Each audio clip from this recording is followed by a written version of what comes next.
Today we're talking about Guillain-Barré syndrome. The Guillain-Barré syndrome is an acute inflammatory demyelinating polyneuropathy. And that means it is a polyneuropathy. It is both motor and sensory. It's usually an ascending polyneuropathy that occurs acutely to subacutely. It is demyelinating in the peripheral nervous system. It is inflammatory because there are antibodies that we can detect in the acute phase of the Guillain-Barré syndrome directed against components of myelin, and it's acute as opposed to the chronic form. The chronic form is called chronic inflammatory demyelinating polyneuropathy, also known as CIDP. We don't have time to talk about CIDP today.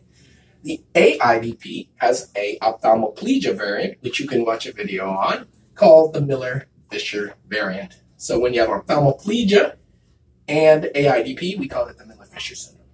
So the key features are all A's in the clinical arena. We have an ascending polyneuropathy, sensory motor, ascending polyneuropathy. We have areflexia. We can have ataxia. And in the CSF, we're going to be looking for albumino-cytologic dissociation. And what that means is we have few cells, but high protein in the CSF.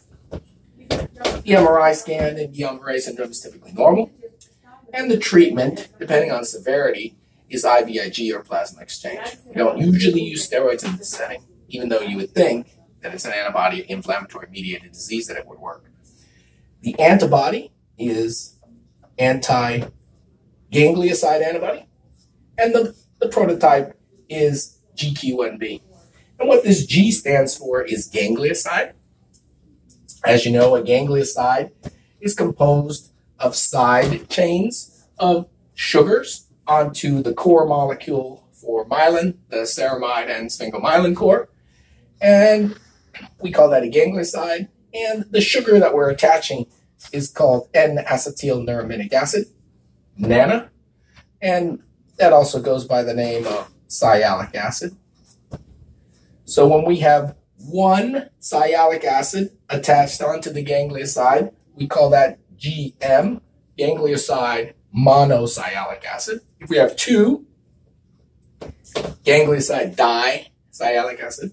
If we have three, ganglioside tri.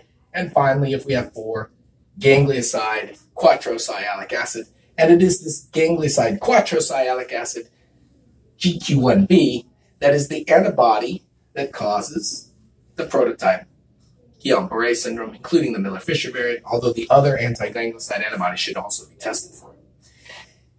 In patients who have anti-GQ1B antibody, they might have a pre-existing, predisposing trigger, diarrhea from Campylobacter jejuni, for example. And Campylobacter jejuni has something that is molecularly similar to GQ1B, and so your body is trying to attack Campylobacter jejuni, but instead is attacking you.